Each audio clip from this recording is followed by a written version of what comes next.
GBM went 2-0 in Summer NALCS. One of the great things about GBM, in his time during the NALCS, in the summer split alone, he played 16 different unique champions. That's not a good thing, in my opinion. No, because he did only win on about 2 of them.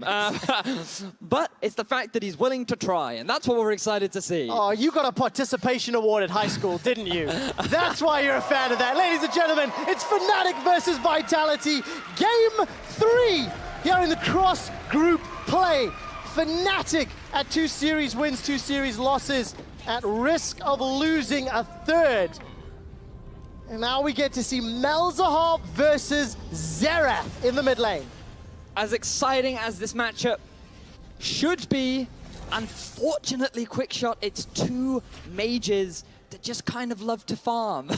They're both going to prioritize on going for the early push. Xerath is a champion that we have not seen for a while, but his playstyle is very much the same. Really good at poking, really good at sieging. We'll have to get to the mid lane later as Vitality group up in the bottom lane.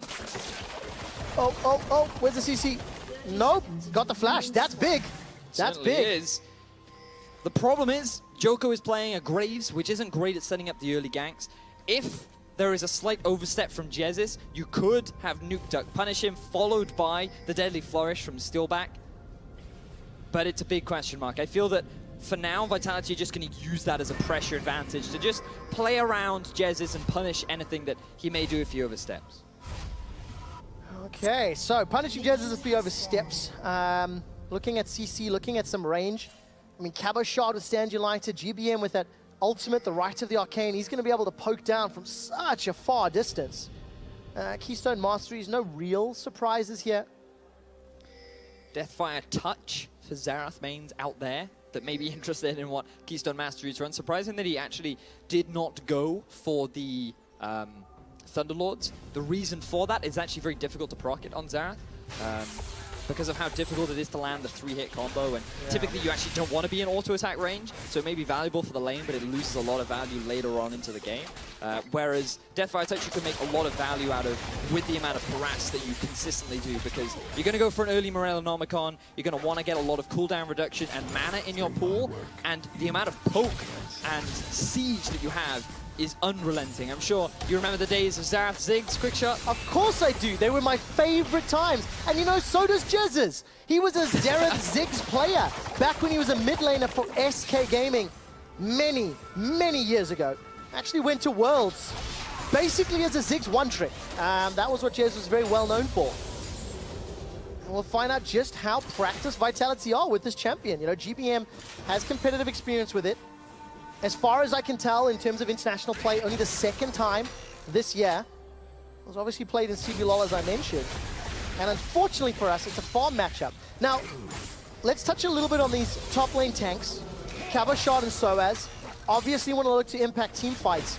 But Fnatic with Ivan, with Malzahar, you know, with Malka, there's just so much CC here.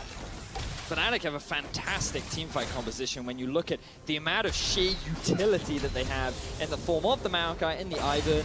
I'm a little worried about their damage output, simply because Kennen, it takes him a little while to get up there. Likely going to be going towards the Blade of the Ruin King into the rapid fire cannon, which means that against the beefy frontline in the form of Shen and Graves, you're going to need a little bit more under your belt before you really start packing that punch. So I'm looking at a 3-item spike for the cannon. But Fnatic have plenty of tools to stall out. They have good wave clear with the Malzahar. You combine that with the amount of poke you have from Misfortune. Hey. And the split push potential for Reckless too. There are a lot of options for Fnatic. That we've actually seen demonstrated. Reckless has played a great side lane cannon. And you know, if cannon runs out of 80 damage, bring another AD. Reckless is caught, he's rooted, he's stunned, it's Nuke Duck. That drops to 200, Exhaust comes out. Jezis, remember, no flash available. Double up and strut damage aplenty. Steelback and Nuke Duck back away. No kill this time around. Nuke Duck using his Exhaust a little bit preemptively, but it will allow them to push the lane underneath the turret and they can get themselves a good back timing. This will allow Steelback to get himself the early serrated Dirk, which means that trading in the laning phase will be heavily in his favor. Meanwhile, the rest of the map just continues to farm. Yeah, I mean, flash teleport here for Caps in the mid lane. The TP Nethergrass plays. They could be game-changing. if Caps can find a target or an opportunity, because as you mentioned, Vedius, it's going to take time, right, for Reckless to scale up, for Jezzes to also work towards a Black Cleaver, but eventually there will be damage coming up. But I think we have to look at this mid lane matchup more, because when we think back to throughout this series, the expectation would be that Caps would come out ahead, right? We haven't seen GBM competitively for a while. The last time he was really making his presence known was in the North American LCS, but then in Game 2, he comes out swinging with the LeBlanc, getting 2 solo kills onto Mr. Baby Faker, and when you look at his damage output, the average Camille damage is 569. In Game 2, Caps only did 205. Yeah, and you know, you said that GBM was making a name for himself. I think he was actually burying his name a little bit. Really tough year. Really tough year. 4-13 in terms of win-loss. We'll expand on that in a moment, because Steelback and Nukeduck, they're in trouble. Oh, the trigger seed misses! Broxah anticipating Nukeduck to step forwards, but not the case. Good sidestep from Nukeduck too. His awareness that I think that all 3 members are in this bush, and he doesn't face check. So that's good. Great to see. No, very true. To highlight the props, Broxah a little bit toe-to-toe here, fighting for farm. Only going to get the passive to clear out the Raptor camp. I think it's also worth talking about the junglers a little bit, because Joker was a large part of the success of Vitality in Game 2. We saw his Kha'Zix go off just a little bit towards the end, getting those multi-kills. And now with Graves and Ivern, he's definitely playing more of a scaling rather than a snowballing. So his laners are left on their own a little bit more, but at least this time we can see that things are more even across the board. Largely because of burning Jezz's flash early, having 2 mid laners just being that farm mid lane mage style, and in the top lane you have 2 tanks. So the fact that Joko is playing more scaling is better for the team. Caps' passive just gets proc. Nether Grasp is available for Caps. He's going to try to turn this around. It's a 2-on-1. The Void Swarm not going to get the kill. Stand United just enough to save GBM. Broxah now coming to help out. Caps flashes away, dodges the 3rd shot of Right of the Arcane. Arcano pulls for first blood. Nice smite from GBM to get the first blood onto Caps. He's going to walk away with another first blood kill, and Vitality off to another early game lead. Very good start, but so much was used. Steelback and Nukeduck, they even wanted to join the party as they were roaming up. I have to expect that Cabo's Stand United was interrupted, maybe? I don't believe he joined that fight, as far as I can tell. Definitely was. So we can see how the fight initiates. Joko is able to just walk around from behind. Caps decides to go for the all-in because he knows that Joko cannot interrupt. The Shen ultimate does get interrupted by the Maokai. It's fortunate that Broxah was there to almost turn it around, but GBM is able to reposition and use his ultimate to force Caps back. Now, very unfortunate for Caps, because if he just kept walking in the same direction, he would have been able to get out of it, but he ended up juking himself, and he ends up giving away first blood. Yeah, first blood to GBM. He's got himself that Dark Seal, as well as the Aether Wisp. Try to stay a little bit out of range of Caps, in conjunction with that Ghost and the Flash, you know. A lot of range and wave pushing power.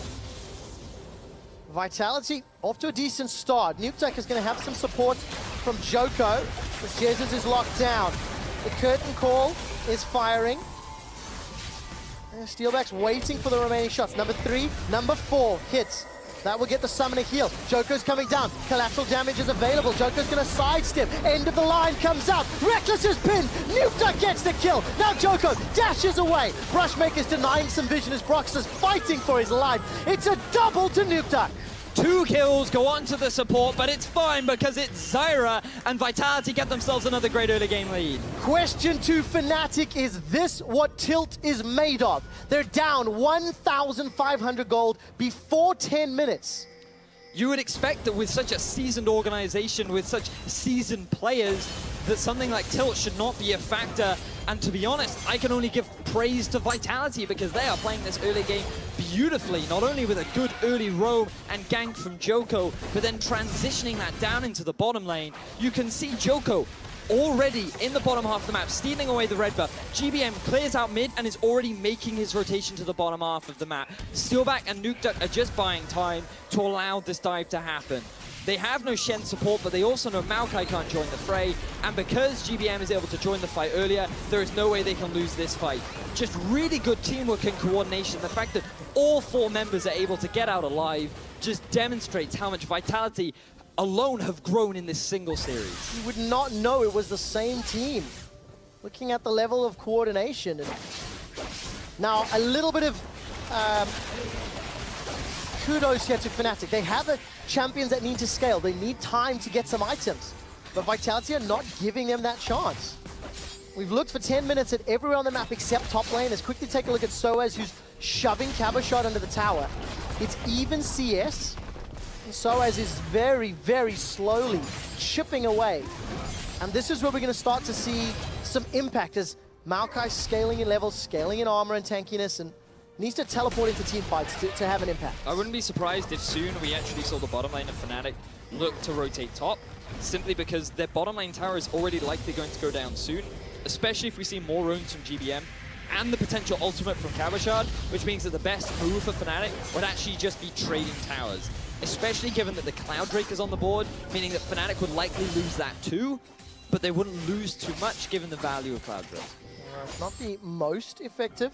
Taking a look at, there's the roam you're talking about. Bedias GBM hanging out with Joko inside the Fnatic jungle. It's a 3 on potentially 4 as Fnatic are not yet backing away. Teleport is available for Soaz. Stand United is available for Caboshot, and Vitality don't reckon they want that fight just yet. Instead, they're going to peel away. They're going to play this one safe. Looks like they don't want to commit a little bit too hard. They were aware of Soaz not being on the map. There was the possibility of a flank TP from Soaz. Talking about Soaz, you can actually see on the minimap, Caboshot went in. I don't know if he got that blue buff steal, or at least vision, control ward being placed down. Soaz gave up 4 isolated deaths in the previous game. Oof. So that means he died without any of his teammates within 1500 range. I don't expect that to be true this time around because he's playing a tank that is a team fighter. And previously he was playing like a split-pushing G. I mean, it's still possible if he goes into full split-push mode, but it's definitely harder. Yes, and in theory less likely, right? Yes, incredibly so. If he is dying by himself, it'll take so long to kill him that you would assume that another objective is gained somewhere else on the map. Oh, Reckless might get soloed out here by Nukeduck. Forced to flash. That double kill on the support, as well as a complete unload of abilities, as Reckless is... For Nukeduck right now, it's basically back to mid lane, except he puts wards on the map. He just puts a couple more than he already did. So, just another day in the office for Nukeduck. He has someone else in his lane taking his farm, which I understand may very well be a little bit annoying, but for the time being, Nukeduck is having a very good early game. And I feel like this is actually his first best early game that he's had throughout the series. Yeah, definitely improving as the series went on. Joko as well, a big part of that. First item spike for GBM. Got himself the Luden's Echo, so increase some of the upfront burst against what is still very squishy champions. Broxah, no redemption just yet. Slowly working towards it. Got those Lucy boots for now, and Soaz just being chunked down. Going to use that passive to tank up as much as he can. So, this is something that you'll see often between 2 tanks of the top lane, where they will regularly battle to the death in order for superiority over the lane. But for the time being, Cabo has the advantage because he's already completed his Spirit's Visage, which means that, given that Soaz is purely magic damage, it becomes very difficult for him to actually win out on those exchanges. Yeah, of course, first items completed for most of Vitality. If you look at your minimap, Spirit's Visage, Luden's Echo, Ghostblade, Eye of the Watcher, and most of the carries on Fnatic and even the tank up top still looking to upgrade. To get some context on this Luden's Echo, something that we don't often see on a lot of mid laners, it's actually very useful, not only for poke damage, but also to give your mid laner a bit of added mobility. Because Xerath doesn't actually move around the map very often, it's really good as Jesus gets caught out. All right, finish that story in a moment. Root comes down from the Deadly Flourish. Jesus has a flash available in Reckless, can body block 3 and 4. No summoner spells needed. Jesus wasn't making his life easy though, because he kept running backwards and Reckless was like, stand still! But still, they're able to force back the bottom lane of Fnatic. So Vitality can now look to siege onto this tower. I am surprised that Fnatic have not tried to make the map movement top, to go for a trade of towers. This tower is inevitably going to fall, especially with the priority that GBM has in the mid, as Soaz now taking a lot of damage. He really is. Cabo connects with the taunt, and that means Soaz is forced back. Soaz was sitting on fair amount of gold, going to be enough to complete that Spirit Visage. Maybe pick up another cheap tier 1 item. There we go, cloth armor. And Reckless and Jez, they'd actually roamed middle before they were pushed away. GBM came to clear the wave. It's going to be close. Still no Blade of the Ruined King here for Reckless. Really feels like he's behind the tempo as we crossing 15 minutes. It's, you know, a 2,500 gold lead for Vitality. And just a very good early game for what is a struggling team in Group B. One of the criticisms we had, though, for Vitality of this series was how they use their gold lead. And when we look across the map, yes, there is a lot of vision around the bottom half of Fnatic's jungle. Taking this dragon should be relatively easy for them, but where do they go to next? I'd like to see them take the dragon, make a map movement top, and force another 2 versus 2 between Steelback, Nuta, Reckless Jez's, where they can then start getting chip damage down onto this tier 1 in the top lane. Send Cabo down to the bottom and start making the map movements that we saw from the very clean Fnatic game in the first match of the series. And that's one of those things we'll have to talk to the teams about later, you know, especially Vitality. Who's making the shot calls now? We know Hachani was a leader, was praised for his calls, despite his positional errors that popped up, and maybe somebody else is not picking up that slack just yet. Vitality still committing to this win lane, then transition to win game strategy. And Fnatic seem content for now to try to farm up because they're not falling behind in CS, right? Yes, they are behind in gold. And it's Jesus and Brox gonna come up to try. Tower dive, Cabo? He doesn't care at all. Yeah. He has full vision on where Caps is. He has full vision on where Reckless is. Cabo knows that he's not going to get dived on, but he could very well lose the tower because he doesn't have the wave clear. So Vitality responding in kind by putting pressure on the tier 2 in the bottom. All right, so tower will be secured here by Fnatic. Teleport from Soaz. We're going to follow that one to complete in a moment as he jumped down bottom. We've got a little bit of a tower race on. Soaz is going to help clear out the wave. The rest of Fnatic, Jesus and Broxa, going to back away from top, and Vitality should just wait for this next wave. Keep your eye on the minimap because GBM is always pushing in the wave and getting past priority. So he's moving into the enemy jungle to force Caps to take the long way round because he knows that if they were to engage in a 1 versus 1, Vitality would be the quicker to react. Unfortunately for Vitality, they don't actually commit to the play. If GBM had rotated down bottom, I wouldn't be surprised if they could take that tier 2, but a quick response from Fnatic with the teleport from Soaz has enabled them to just get themselves that 1 tower at the top and not lose anything overall. Yeah, so not too bad from Fnatic. Still trailing in gold. Damage to champions, you can see. Cabo shot obviously with an assist on the board, and the fact that he's been winning that matchup against Soaz for a little while. Vedius, what is your professional opinion on a Magi Soul Stealer on a champion like Xerath? I mean, technically you should never be in range, right, to be killed. I think it's reasonable on the champion that he's playing on. If he was still on the LeBlanc in game 1, or game 2, sorry, I'd have a few more question marks.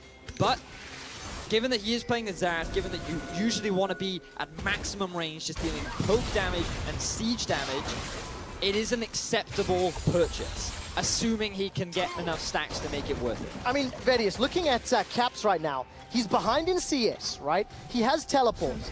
He's down like 1,200 gold, and he's currently sitting on 2,400 gold.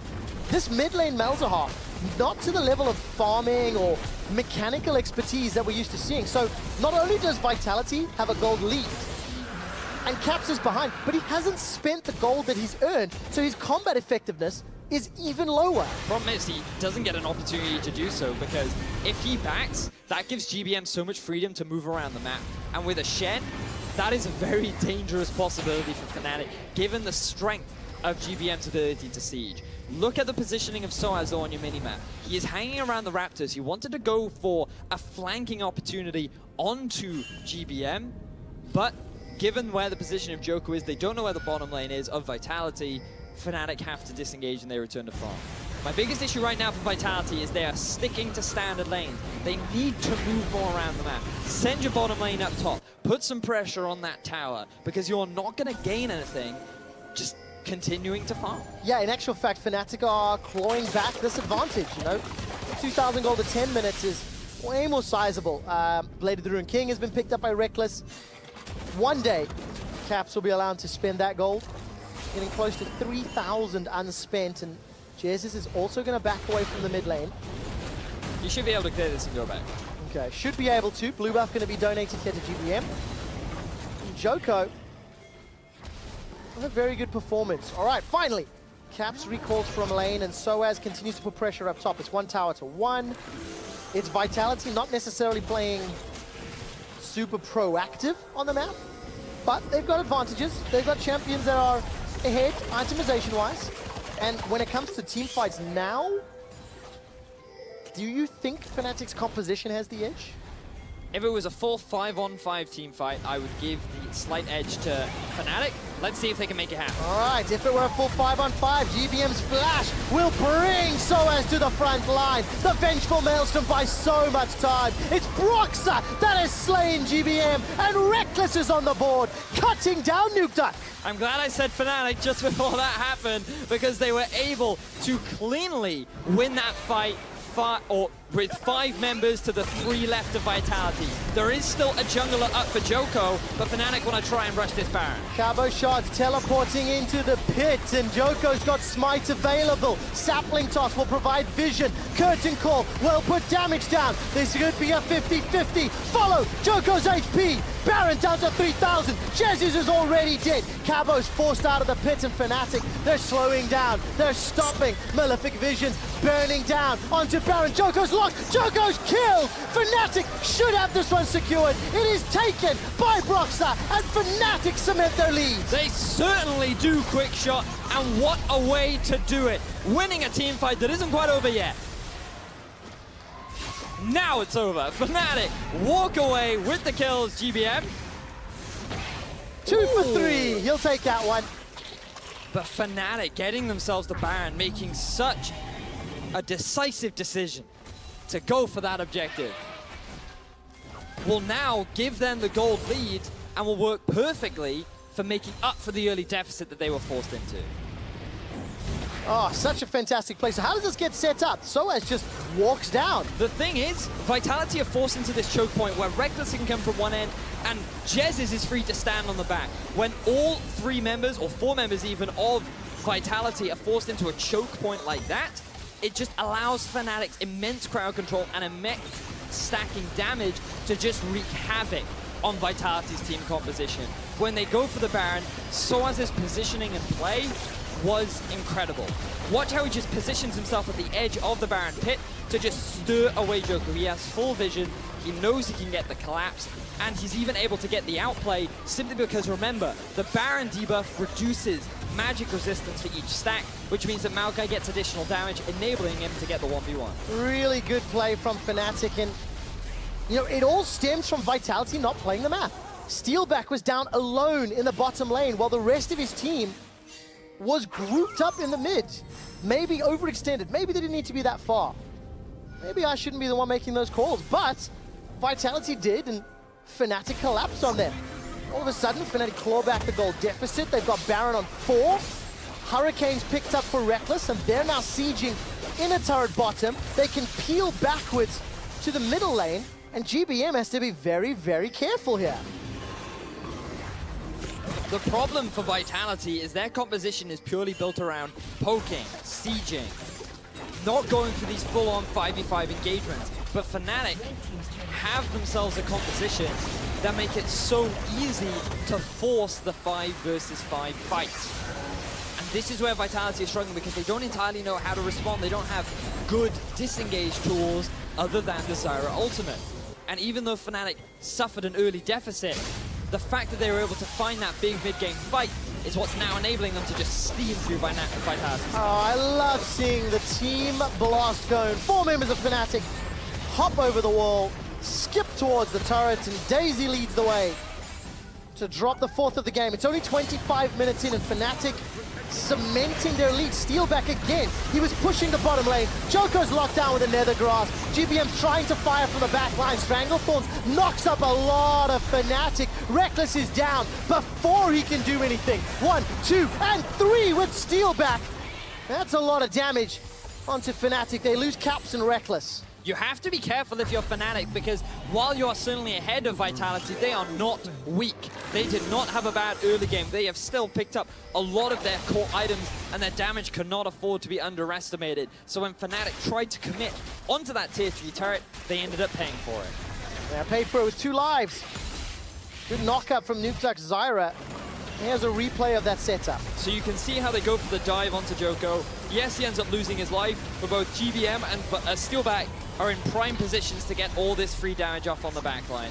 Cabochard doesn't end up losing his life, and Fnatic just stick around a little bit too long, and they're not respecting the poke damage from Vitality.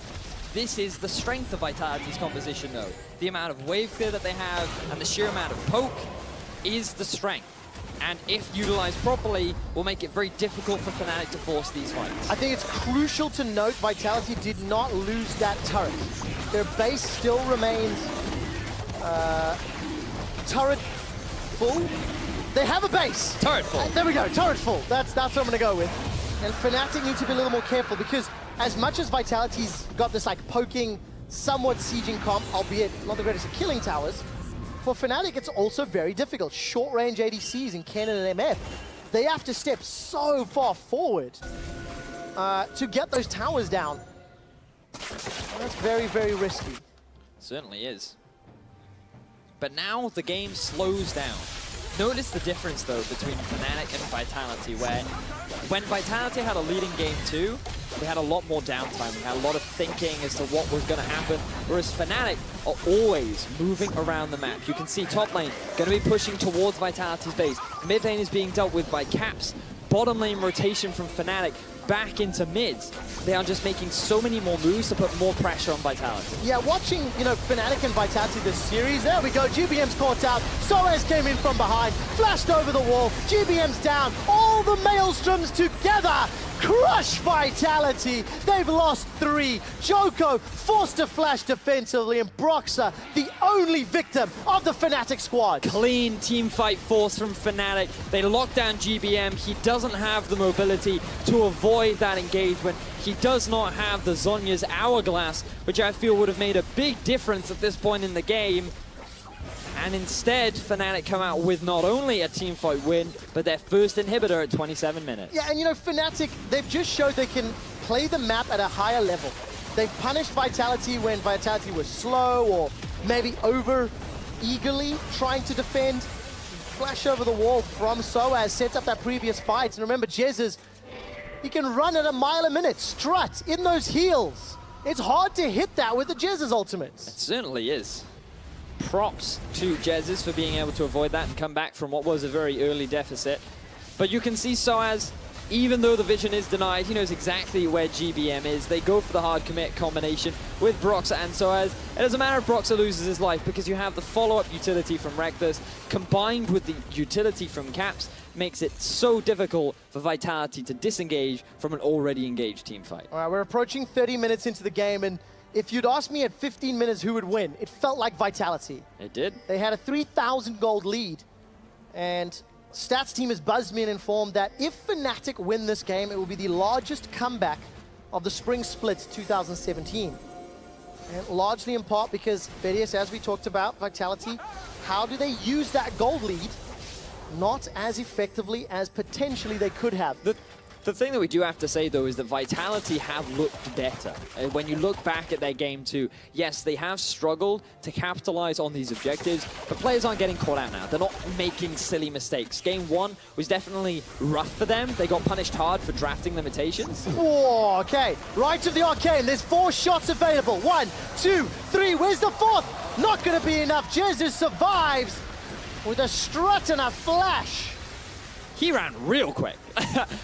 Not only a combination of his passive, but also all of the utility that he has from the rest of his team was enough for him to get away. GBM not quite on the money with his prediction skills. I feel it's difficult, though. Oh, it is. It really is. It's like trying to snipe Sonic the Hedgehog. GBM gonna get Stand United. There's a bit of a zoning Stranglethorns from Nukeduck. Vitality able to send Soaz packing. Baron is alive. And we have a potential 5-on-5 vision superiority here in favor of Fnatic. Caps hanging around in the back line with an ultimate available.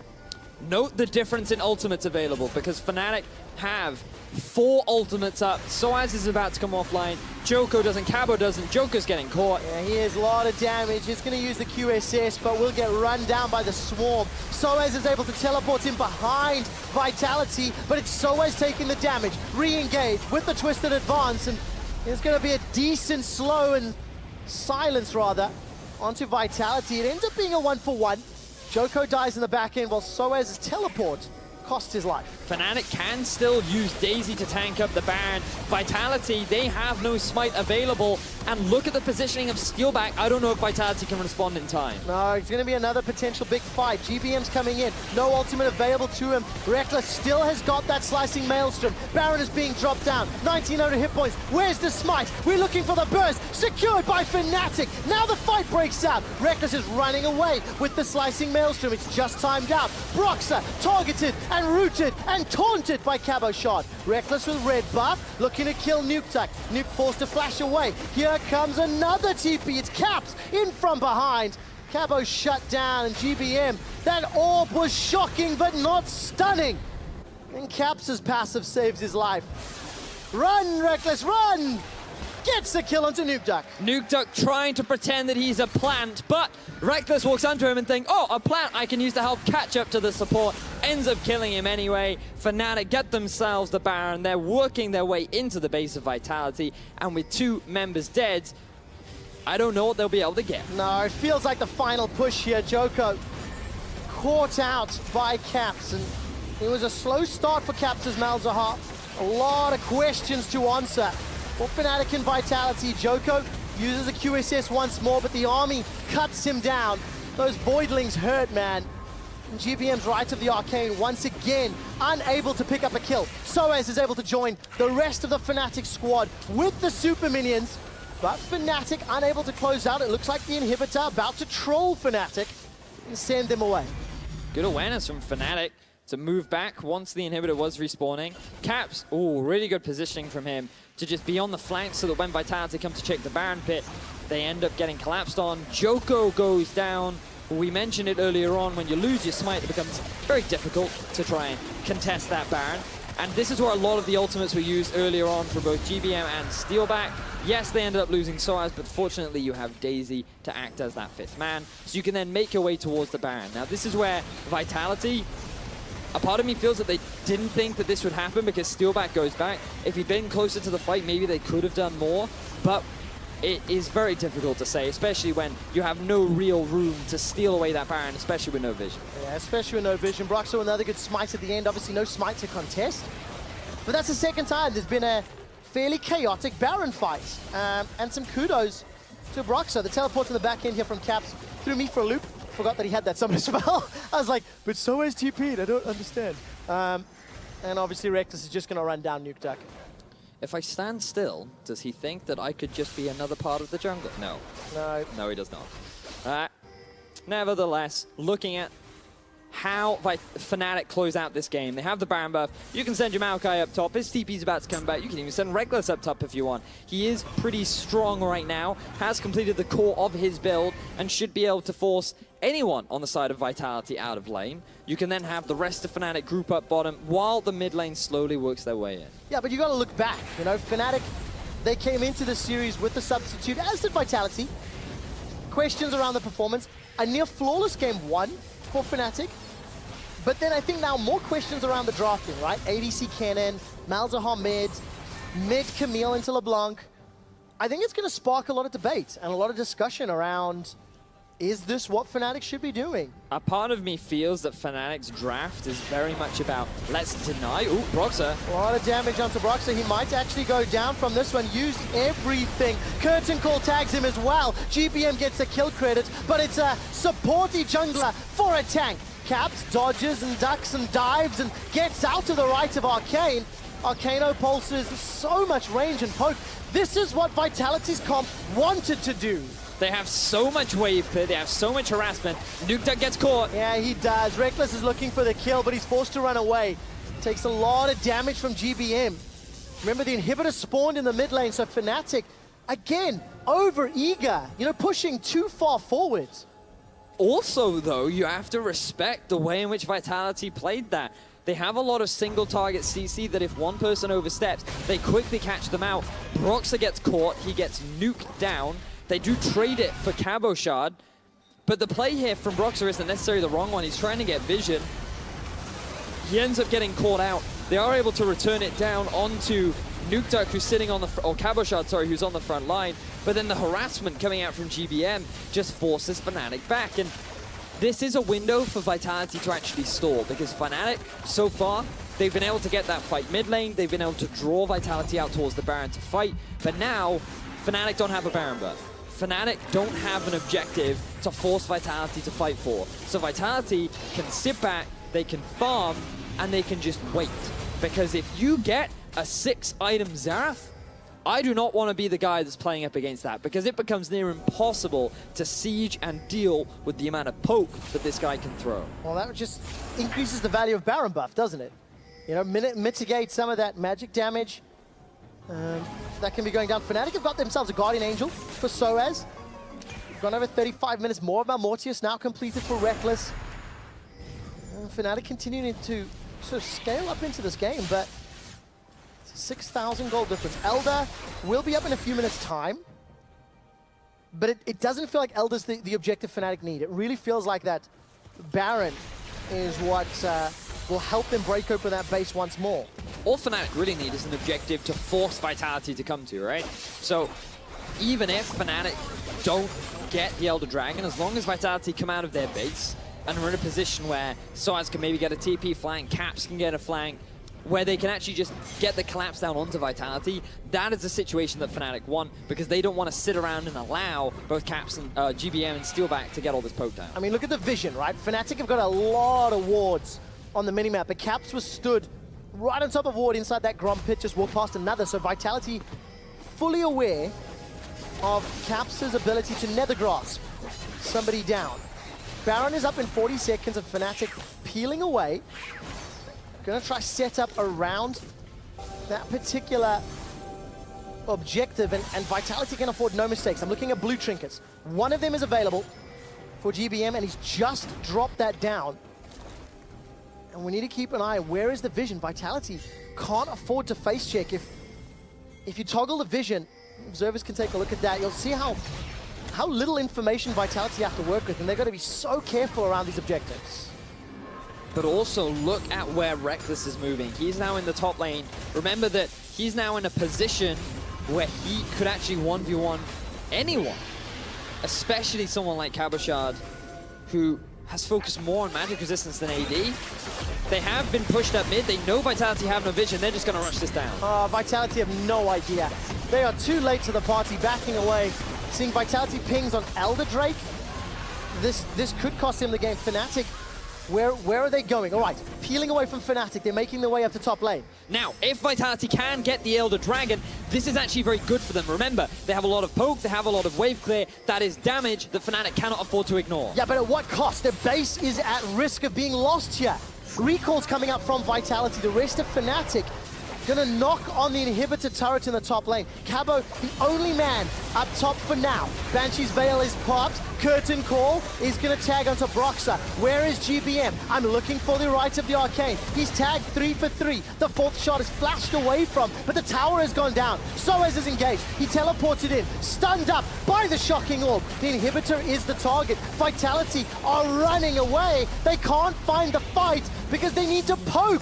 They need to be at distance. They don't want to 5v5. They're terrified of the all-in engage from Soaz, and he is making his presence known. Look at his positioning right now, just waiting for Steelback or GBM to be in that position to get locked down. Cabo's got a flash available to him. Where is the taunt? Can he find a target? Unfortunately, GBM, Steelback, Joko, they've used their ultimates. They blew their load too early, and there's no damage to win any fights. Vitality, though, right now are doing everything they can to defend their base. Yeah, Bullet Storm comes down. Bullet Time, rather.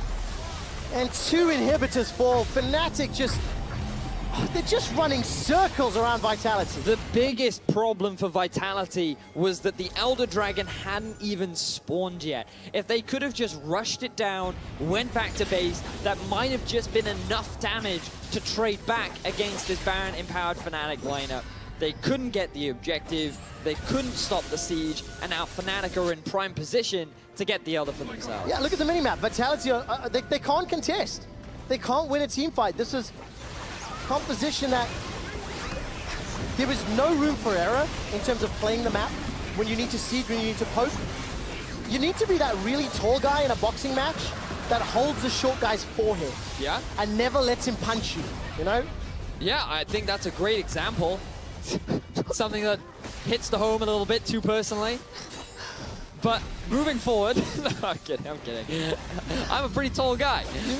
You are. And unfortunately for Vitality, they couldn't keep Fnatic at arm's reach. But I think you make a right point in the sense that Vitality, they had a good early lead. They got a little bit too overconfident, and Fnatic fought back. And now they're looking to fight for this final tier 3 turret. All right, Soaz puts the ultimate down just to reduce some damage. Cabo shot is melted under the focused fire of Fnatic. Reckless and the rest of Fnatic chase all the way through. Nukeduck is rooted and locked down. Steelback on the fountain at risk of dying as well. Reckless really going ham. Gets the triple kill. Looking for the quadra. Gets it on the end. The Nexus is being destroyed. And Fnatic send their regards from Group A, defeating Vitality 2-1. It was looking a little shaky for Fnatic. A little. Game 2, they dropped pretty hard, and then in Game 3, the early game was looking very rough. But they drafted a composition which was effectively just group and fight, and they made it work. Vedius, that was very shaky. Gigantic smiles on the faces of Caps and Broxa. It was a hard-fought series, and while there was praise for both teams, there was also criticism for the performances.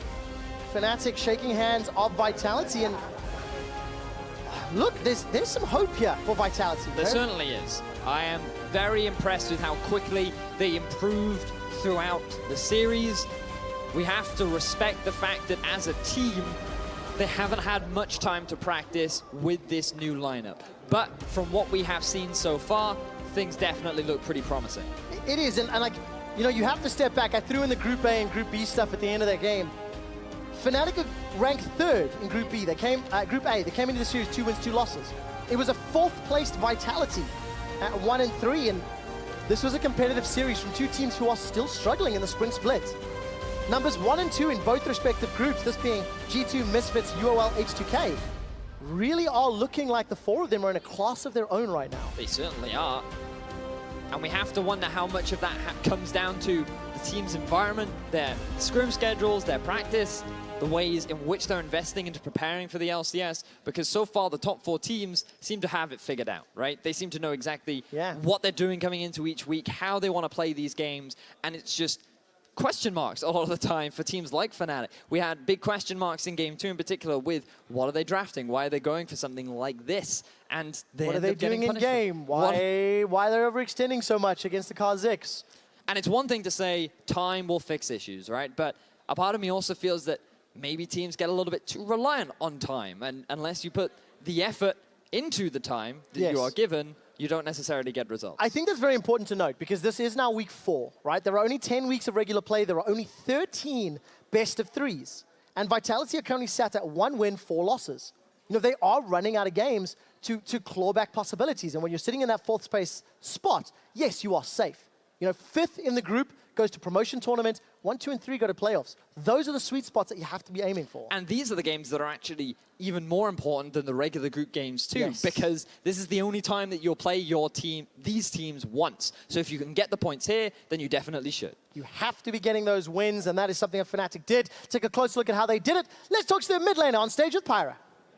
Thank you very much, guys. Great cast in the day. I'm joined by Caps, and you guys had, you know, kind of a big comeback. What really clicked for you in that Game 3? I mean, I think it was Soaz moving from top lane, and then he had because he had the pressure top, and he was like, I can flash on GBM, and he did, and then we saw the Baron, and we just went for it. One big play, and you guys kind of took a little while to close it out, but you held your nerve. And honestly, how do you do that when you can lose one fight and can lose the game, and you're on this long series? How do you hold on and not overpush? I think we realized in the middle of the game that it was in the later parts of the game that it was really tough to siege the Seraph Jhin without Nash. So we just had to wait for Nash to come up, and then we took it, and then we went for either a fight or just a turret. Alrighty, so you guys have made a change coming into this week. Brox has come in. How's the adjustment to him been working out for you guys? I think everyone on the team is really happy for Broxer because he's a rookie, so he listens a lot, and it's more like we can shape him, I guess. So we can make him for what we need and on the team. Like if I need a vision at some point in the game in mid lane, it's not like he will have other thoughts about previous experiences. He will just do it because he hasn't been shaped yet. Can mold him how you want it. Yeah. That's cool. So looking ahead, you guys are going to have Splice, you're going to have Origin. How well do you feel prepared for these teams? I mean, we have played a few days of scrims now with Broxer, and we have improved a lot, I would say. Especially yesterday, we had really good scrims, and even the days before, it was fine. And it was actually kind of insane because you could just see the improve rate go from 0 to hero. Wow, all right. Hopefully I can quote you on that one again in the future. Congrats on the victory. I'm looking forward to see how you guys do next week. Thanks. All righty, for now, we're going to send it off to the post-game lobby. Shox and Co., take it away.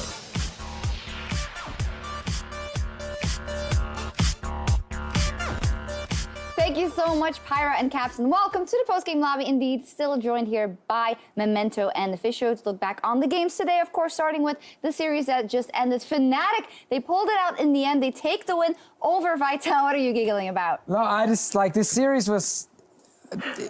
Watching it was actually super fun because there were so many different picks. We were screaming about GBM Xerath. Obviously, he actually promised me a triple Luden's Echo build. That sadly didn't happen, which is why they lost, obviously. Yeah, basically. Yeah.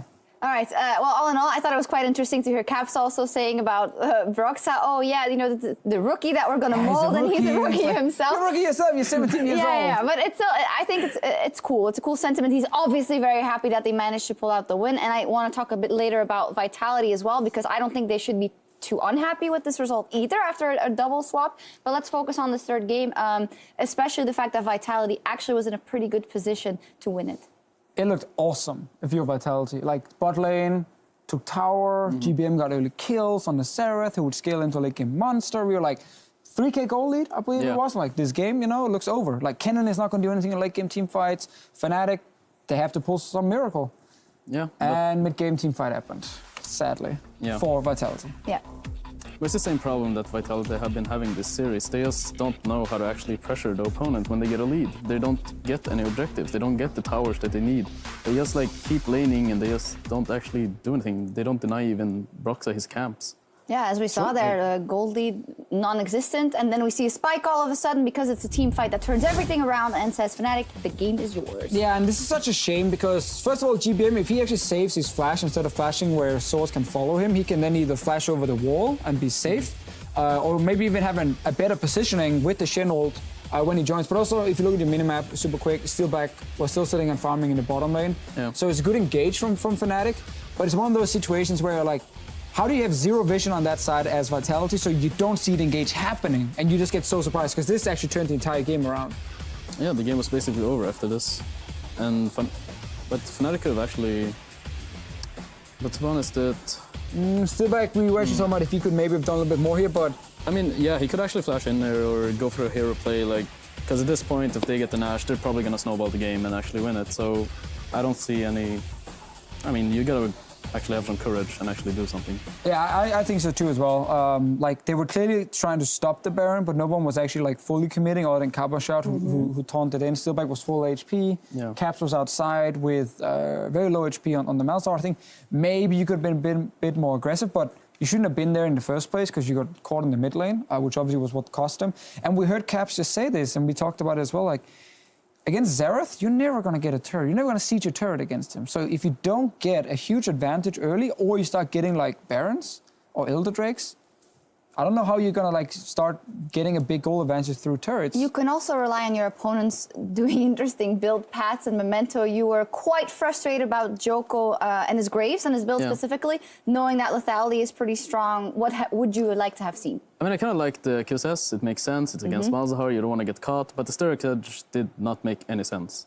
I mean, I saw it in LCK. They bought Sturridge, but that was because they faced Rengar and has a lot of burst, and you can't like actually survive the burst. But if you don't have any like burst champion on the other team, you don't need that Sturridge. Go for the more damage. Hope that you get that damage off with GBM. Get that ulti off. Maybe you kill someone. Maybe you get a catch. Maybe you can snowball that lead. Yeah, you personally go for both Duskblade and Edge of the I would Night? go for Ghostblade, Edge of the Night, and Duskblade. I just go ham. And Everything. actually, Executioner Calling as well would be great because it reduce the healing of them. Definitely gonna die. Yeah. They will die. I mean, there was so much damage on Vitality side. There were great wave clear, no siege potential on Fnatic side. So when you up 3K gold at like, what, 18 minutes it was? You're like in prime position to just stop the enemy from ever really getting anything unless you get surprised in fights, and then you start messing up around Baron. And that's just where it went wrong for Vitality and where Fnatic honestly outplayed them, which is full credit to Fnatic there. But you look at that Xerath and you're just like, it could have done so much more. You want to see GBM win on Xerath. I want to see the that. Magi's in the end. I mean, of course, it was relatively early. But Yeah, do not buy super early Magi's. Because you already had Dark Seal. You can wait for that to stack up before you actually buy your Soul Stealer. He bought it and died instantly and had like almost no stacks on it. So it was useless for like 15, 16 minutes. And then he finally got a few stacks in the end. Yeah, well, we need to crown a player of the series. It's always difficult when it goes 3 games because one of the games, of course, not everyone will have shown up. But SOAS, you guys said, really had a really big hand in winning that 3rd game. Yeah, because obviously the 3rd game was all about Xerath. And SOAS, he caught him like first in mid lane, they got Nash because of that. And then the 2nd time he catched him off over the wall, I think, in the mid lane. And they get the mid lane in it from that. And like SOAS just carried that game, honestly. The hard counter to Xerath is like hard engage. Yeah. And especially point and click stuff, because then it's super easy to flash, click the Xerath. He's stuck right there, he's not getting out. SOAS did his job perfectly in this game here. Had a fine game 1 as well, so I think giving him player of the series was well deserved. I bet if you ask him, he'll be like, haha, I played Maokai, big deal. Hey, I mean... Hey, someone's got to do it. He did a great job. Yeah, so. he did, definitely. Let's take a look at some of the other players. Of course, Vitality bringing in the change, Nukeduck in the bottom lane, GBM then in the mid lane. How do we think they did? Nukeduck actually had a pretty good performance in Game 3 and beg to differ also in Games 1 and 2. Not really Game 1. Game 1 was definitely shaky. I think Nukeduck, I feel like we've seen this before from like mid laners who become supports. They play super aggro because they're just like, you know what, I'm just gonna look for trades. He was hiding in brushes and like finding Jessies and then Reckless as well. So Game 3, I actually think his Zyra performance was really good. But it's like very inconsistent because he's still learning the role, obviously. I mean, to be fair, playing that aggressive is what got them that lead, actually, in the first place. So I really liked it. But, I mean, playing aggressive in lane isn't everything. You also have to, like, coordinate with your jungler and get the vision and everything. What kind of non-solo queue thing is that to say? I mean, laning is everything. Yeah, well, not all the time. He probably still has a lot to learn, especially outside of lane. But I think for a guy who just roll-swapped into support and probably hasn't played it since Season 2, basically, I don't think Vitality can be unhappy with that performance. GBM is one we have to look more at. I think... Lane is not everything. Lane is definitely not everything. That's true.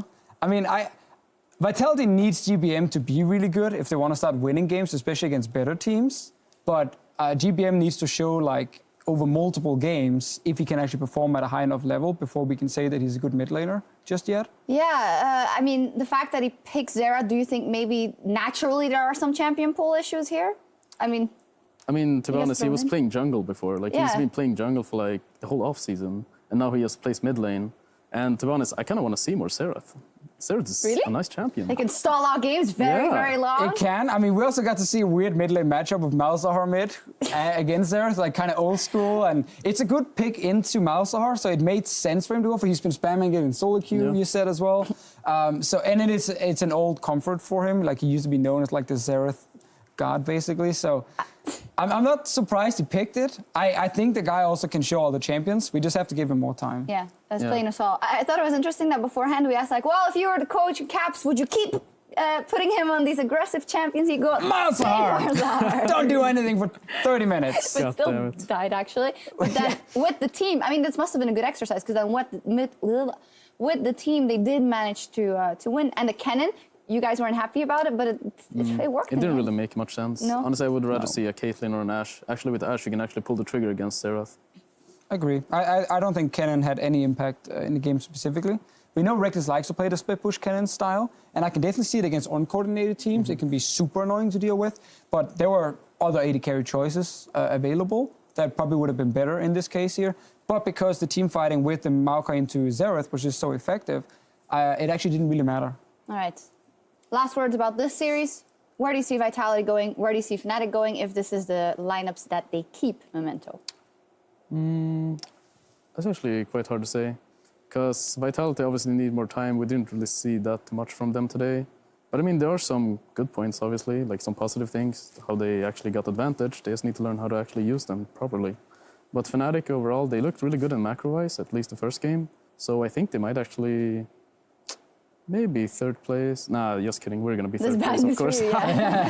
No, but we'll see. We'll see. I think Fnatic is in a sweet spot in Group A where they're not really going to catch Misfits and G2 yet, but they also have at least some breathing room because the two teams underneath need to start winning games, obviously. Like, I mean, we're trying. You're trying, but Giants next week play H2K, so they're probably not going to pick up a win there either, and that gives Fnatic even more time to sit in that middle spot. And if you're Fnatic right now... There's no one coming. There's no one. No, should we go down there? Take a picture with them? No, there's one. Okay. We found one. I'm just giving the cell phone to take a picture. It's actually a big group too. Okay.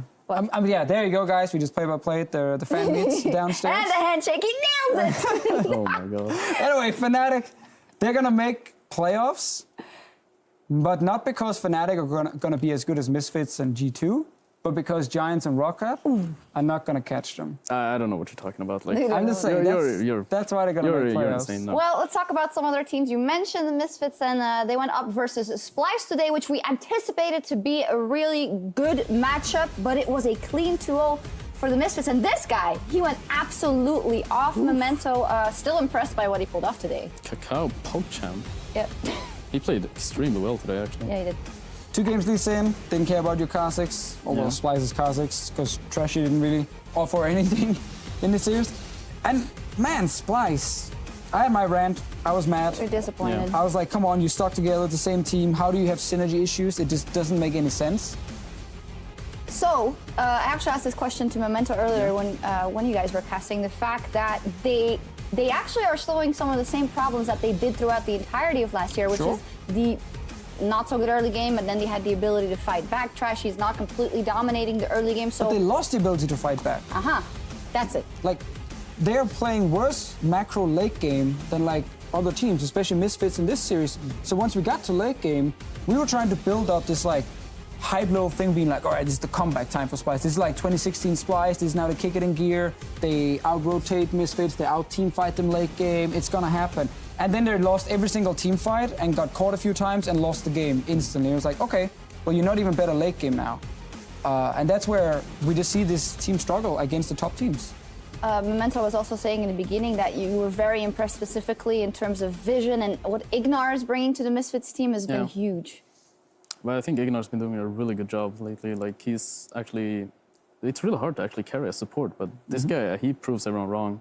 Because everyone sits there and crying in solo queue, like, support is such a useless role. They said about Ignar, not he's anymore, like, man. He's like, baby, I'm gonna show you. I'm gonna show you. Yeah, Ignar did really good, and just in general, Splice not in a good place. But Misfits, the amount of improvement they've gone through in even 2 weeks. Because I remember in weeks 1 and 2, we were like, Misfits, it's actually not going to be that good. They are lacking a lot of things in sense of macro. And all of a sudden, they are out-rotating Splice, even though they made a couple of mistakes. They go for the right objectives. And at the core of that, they have some really, really good individual players. We mentioned Kakao, Alfari is in there. Power of Evil crushed it again today. And, they have a lot to work off, basically. Yeah, I 100% agree. I think we had like a little checklist coming into the split where we were like, okay, players, yes, coaching, staff, yes, and then like early game, great, 3 checks. But there were some blanks right there. Miami Heat check. And then there were some blanks being like, oh, the late game, not too sure, the team fighting, the vision, the Baron setups. But now I feel like all those boxes, we can kind of check them as well because the Baron setups are fantastic. They're super, super coordinated. They instantly just like take down the jungler, finish off the Baron. They make very few like big mistakes around that objective, and that is typically the problem for European teams is actually executing around Baron in the late game. What for you guys is a box that you really want to check that you need to improve on for Giants? For Giants? I mean, overall, like early game mostly. Jungler. Hey, the jungle is great. Yeah, you're actually doing really well. No, it's mostly just early game and then actually working more as a team. And can't really say more. How do you Can't improve deal that with it. fast enough? Fast enough? Working together as a team. Spam games, goddammit. Just scrim, spam scrim, games, scrim. play scrims, and play solo queue, and then try to watch LCK, like everything.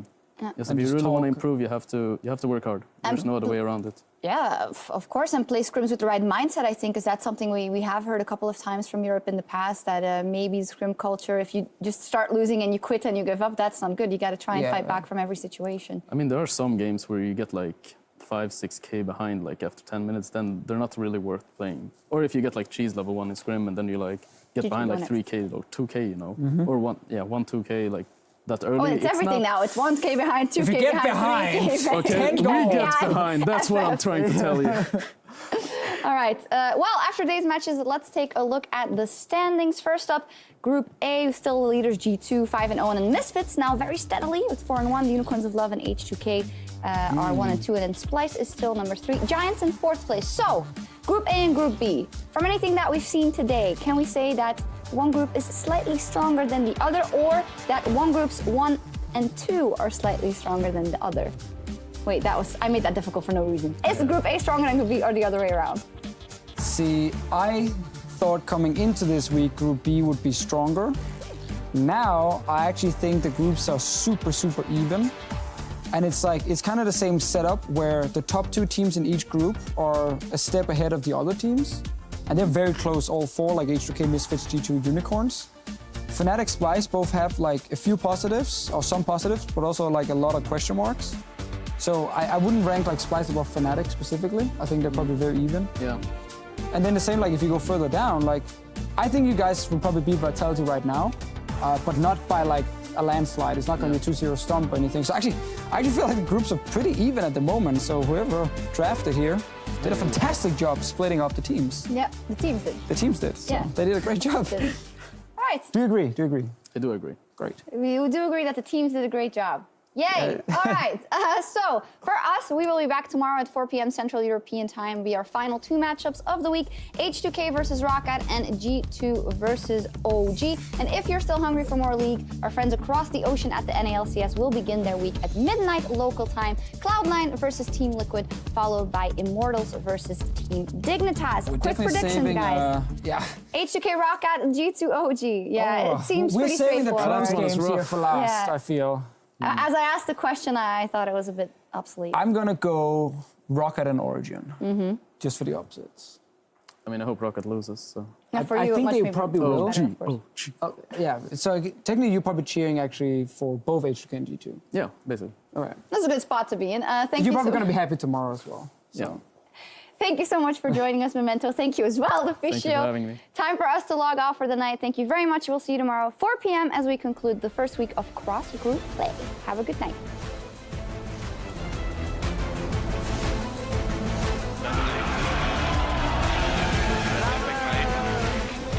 Oh no, Ignar. He's the one who catches Trashy on. Kakao sends the easiest Q of his life. The Baron fights on. Kakao gets the spike down. He safeguards out. They're following through. Shockwave. Everything is going nuts. It's 2 for 2 on the fight. A double kill of Senko's. Hansama is wreaking havoc. Death. Kakao is coming around the backside. They just want to hold out. They have to know this is happening. It's going in low. It's going to get started. Stolen away from Kakao. And he gives his life, but Misfits are oh so happy they're going to clean up on this one. Not enough damage to finish the job, but they keep on chasing Flourish's dodge. But Wonder's gone down to Hansama. Look, my ulti caught out too. On you. Look, come. Six. I got him. I get kicked in. He's in the pit. Bow. Taking down the rest of Splice. Alfari without any fear. Jumping forward, they turn it back around, and they take the 2-0 victory. He wanted to get the Raptor camp. No flash available. Gets interrupted with the kick. First blood to Caps. Reckless survives just long enough. But here comes GBM. The Ghost and Flash with the Twin Fangs. Cabo Shot is the target. Reckless and Caps finally turn their attention. Fnatic 1-0 Vitality. It's my choice, not his. Exhaust onto Reckless. First blood will be gifted to steal back Vitality on the board. So as Caps, hook shot Respect flash coming out from GBM. Caps gets the shield, but the ignite burns through. GBM wins a 1v1. And Fnatic lose 4. Curtain call onto Soaz, looking for the shot. 2 go wide. The third and the fourth is not needed. Vitality ace Fnatic, and Fnatic cement their lead. They certainly do quick shot, and what a way to do it. Winning a team fight that isn't quite over yet. We go, GBM's caught out, Soaz came in from behind, flashed over the wall, GBM's down, all the Maelstroms together. Eklis really going ham, gets the triple kill, looking for the Quadra, gets it on the end. The Nexus is being destroyed, and Fnatic send their regards from Group A, defeating Vitality 2-1.